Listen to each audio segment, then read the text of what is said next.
Looking for financial insights you can trust? How do you protect yourself as an investor? What's the strategy? I think it's really simple. I think you just want to be diversified in your portfolio. The Payne family brings real-world experience to every conversation. Well, I think that's the problem right now is, right, a lot of people that are close to retirement, they're taking so much risks. And if we do get a big sell-off, it could derail their retirement. Listen to the Pain Points of Wealth on the Red Apple Podcast Network. Good morning. This is Mike Stoller for the Stoller Real Estate Report. What's happening in the rental and the condo and the co-op business in New York City? Who's better to answer that is that two young guys who are in the real estate business when they joined together at the age of 23, which was 13 years ago, are my guests today. Lou Adler, the co-founder and co-CEO of Real New York, and his partner, Robert Rahmanian, who is the co-founder and CEO of Real New York also. Thanks for being here. It's an honor and a pleasure. Thank you for having us. So how does 2026 look to you with regard to the business that you're in? 2026 should be a very interesting year. We're coming out of one that introduced the FAIR Act, which... Would you explain to my audience what the FAIR Act is? Sure. There was some regulation passed in June. The council member in Brooklyn passed it where basically the broker fee, which was an option to be paid by either the incoming tenant or the landlord, that no longer exists. And now the new law only allows for the landlord to pay our broker fee. So that's been a big transition. And we've seen rents rise tremendously since then. That was back in June of 2025. And we're going into our first year where the FAIR Act is a big part of our business. Speaking of that, what are the rents today? Lou? Yeah, we're seeing higher highs right now. We're seeing a market where we see a 3 to 4% rental increase year over year.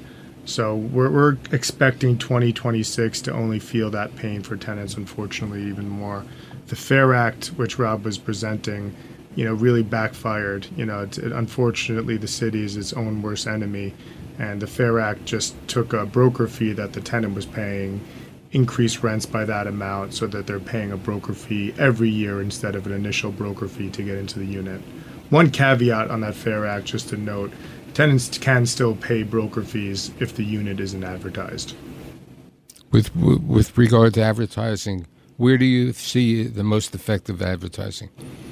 StreetEasy, Zillow, building signage, apartments.com, those are, really our best venues for advertising and getting rental leads across New York City. Thankfully, Real New York does over 4,000 rental transactions a year. We have well over 10,000 exclusive apartments. So we also have a lot of repeat clientele, a lot of clientele that are not renewing in one property and want to stay within the Real New York ecosystem.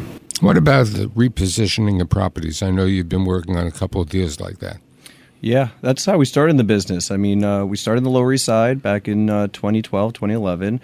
A lot of these buildings being purchased and repositioned, from the rent-stabilized stock to, free market. The laws have changed there, and now we're working on a lot of repositioning when it comes to office to residential. That's been a big topic of conversation over the last 2 years, and since 467M has been introduced.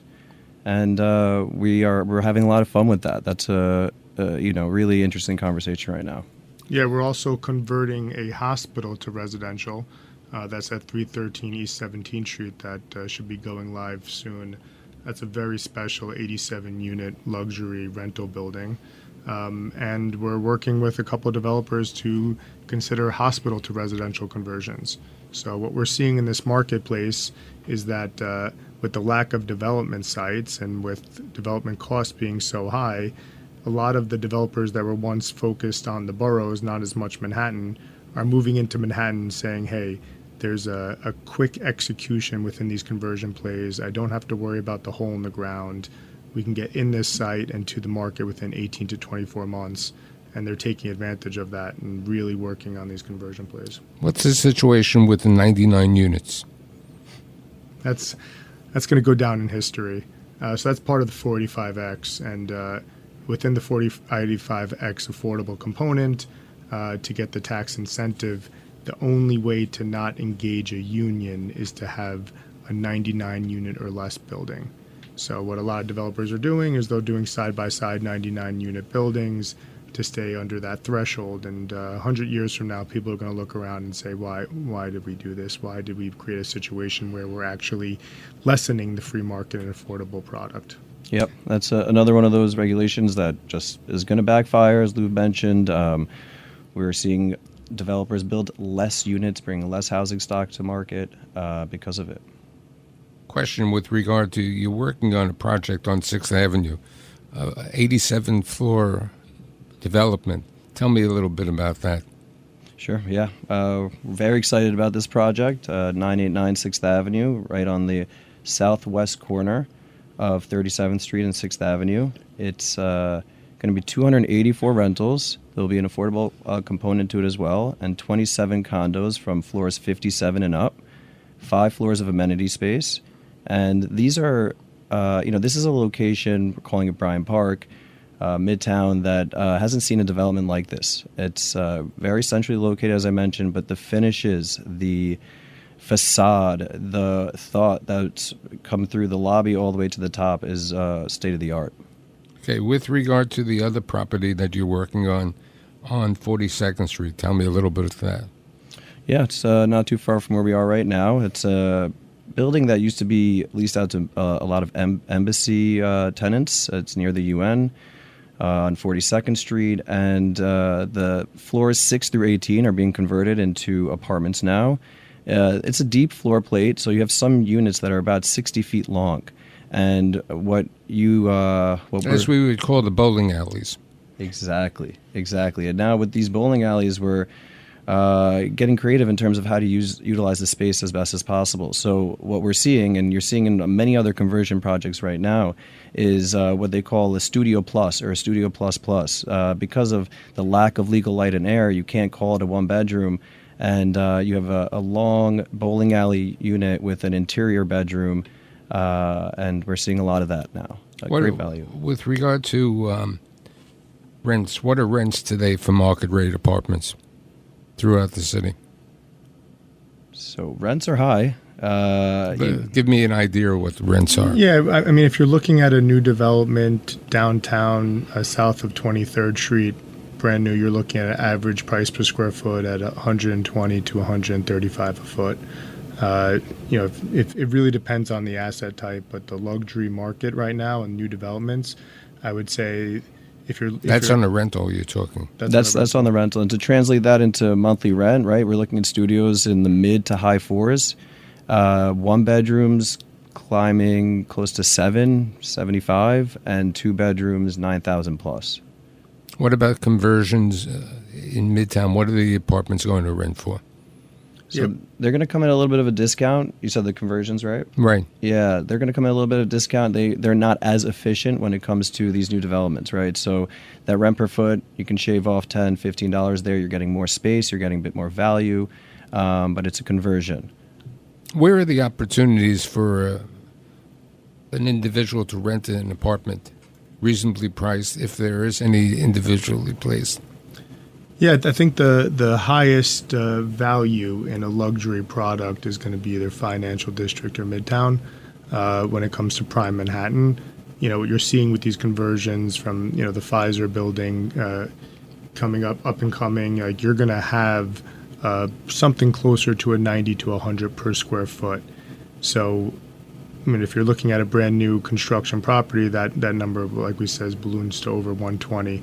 So those are the value plays right now. FiDi, Midtown. If you're willing to get out of Manhattan, we're seeing a value still in Clinton Hill, Bed-Stuy, up-and-coming neighborhoods where there's still an allure, but still not as much demand. What about Williamsburg? No, don't look for value there. Well, the rents in Williamsburg are almost identical to the city now. The new developments there are getting 120 a foot plus. What about Harlem? Harlem, it's funny. Harlem, we have a lot of properties we represent in Harlem, and after COVID, we saw a huge surge into Harlem when everyone moved back into the city, and the rents were just skyrocketing. I think because of the oversupply in Southern Bronx, the oversupply in Mott Haven, it really dropped those rents where we were achieving upwards of 80 a foot. Now it's closer to 60 for new development housing. What about Mott Haven? Mott Haven, there's a lot of developers that were bullish on it. Rob and I, it has never been a main focus of ours, Mott Haven or the Bronx. We have some properties here and there, but there was just an extreme oversupply. They brought some really high-end product to the neighborhood, product that, in Williamsburg, Brooklyn would get 120 a foot. They're trying to get 30, 40 a foot. Rob and I are very happy that that's not where the prime inventory of real New York's is. Yeah, and I think it's interesting when you look at Mott Haven or you look at a market like New Rochelle where they've brought in a ton of luxury product, and what's happened is the rents have come down and they've softened. And so should we see more housing in Manhattan or areas in Brooklyn, I think we'll have a similar effect, but that's not happening, right? So what's your thoughts about 2026 with regard to the rental market? It's a great question. I think as owners, you look at your rent roll and you can't, it's hard to imagine pushing rents more than 5% in the coming year. And I think there's a tale of two cities. You have your existing product that you have to continue to reinvest in and compete with some of these conversion projects that are coming. And I think those rents and that market is going to see a 3 to 5% increase as we've seen in the last couple of years. Inventory is still short. Demand is very, very high. And then you have the new developments, the luxury new developments that continue to see new highs and continue to get great, great demand. And we're optimistic. I mean, it's every building and every year we get into it, we wonder if the rents are going to go up. This is our 14th year. And we're seeing nothing but green shoots for the rental market. Yeah, Rob and I thankfully timed the market pretty well since the inception of Real New York. One thing we're also seeing, too, is because of rates is one side of it, but also the current administration, people are a little hesitant to buy right now. It's keeping them in the rental cycle. So I think for that reason alone, we're going to see the rental market continue to creep up. So I would be surprised to not get 3 to 5% increases across the board. I think 2026 will be a good year for the two of you, and I'd like to thank you for being here. Thank you. It's an honor. Thank you. Looking for financial insights you can trust? How do you protect yourself as an investor? What's the strategy? I think it's really simple. I think you just want to be diversified in your portfolio.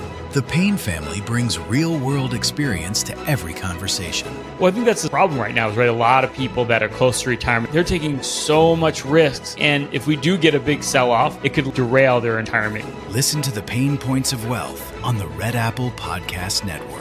Well, the holidays have come and gone once again, but if you've forgotten to get that special someone in your life a gift, well, Mint Mobile is extending their holiday offer of half off unlimited wireless. So here's the idea. You get it now, you call it an early present for next year. What do you have to lose?